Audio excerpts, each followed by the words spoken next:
Show. There's so much to go through. I've got Jonathan Corpino and Thomas Hayes with me this afternoon. And Thomas, I want to start with you on this GDP read, because the instant reaction was, wait a minute, where is the problem?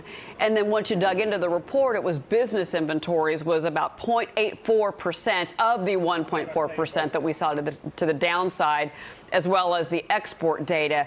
But you're thinking that second read could give us a different story. Why is that?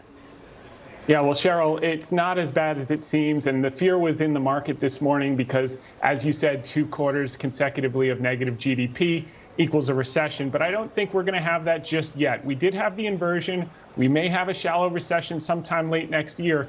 But for now, the decline was attributable to 3 things. 4.5% of the decline, by the way, attributable to those inventories that you talked about, shrinking inventories. It was attributable to a record U.S. trade deficit.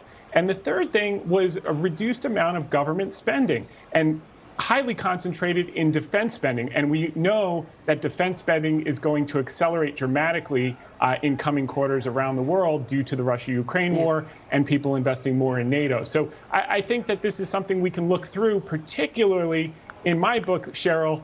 Earnings are the name of the game, and earnings continue to go up. Just in the last 8 weeks, the S&P earnings for 2022 have gone from 225 to 229.76. We'll probably hit 230 by the end of the week, which means we're going to grow over 10% earnings this year.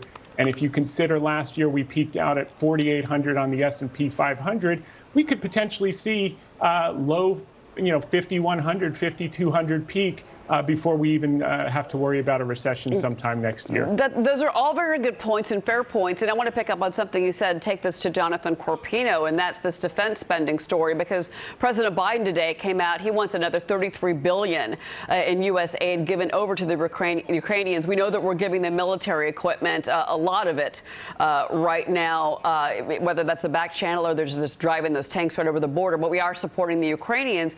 At the same time, we're in the middle of earnings season, Jonathan. And so when a lot of these companies are coming out, there's a lot of focus on inflation. There's a lot of focus on price increases for the big consumer names like McDonald's. They came out and said, look, we had to raise prices. Caterpillar, same thing this morning. Dow Component, we had to raise prices. Is that the story, that inflation story, that actually saves a lot of these blue chip names, do you think?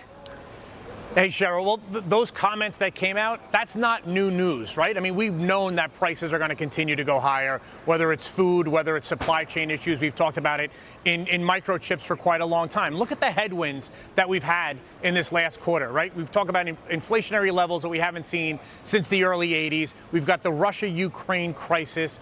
We continue to see COVID effects, after effects on our economy. So these numbers that we got today, I don't think should be overall too surprising. It's just a question of how does this unfold now? How does the next quarter play into this?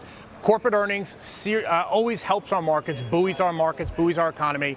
But how are they going to play into the outlook moving forward? I think we're going to continue to see some wording that's going to be restraining back real high expectations. But what should be interesting to see in a very short period of time tonight is going to be, look at the way that this market has traded today. Look at the returns and the effects that we've seen today. We're getting Amazon and Apple after the bell today.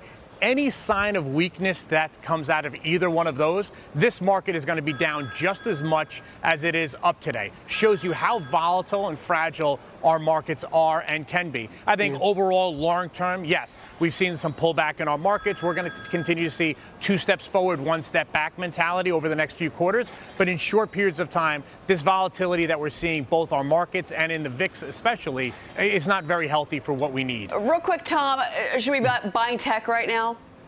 Yeah, value tech. Those companies that are trading at low multiples and earning cash. We like Facebook trading at 14 times next year's earnings. We like Intel. They're going to report tonight. Irrespective of how the report comes out, they're trading at 12.5 times next year's earnings.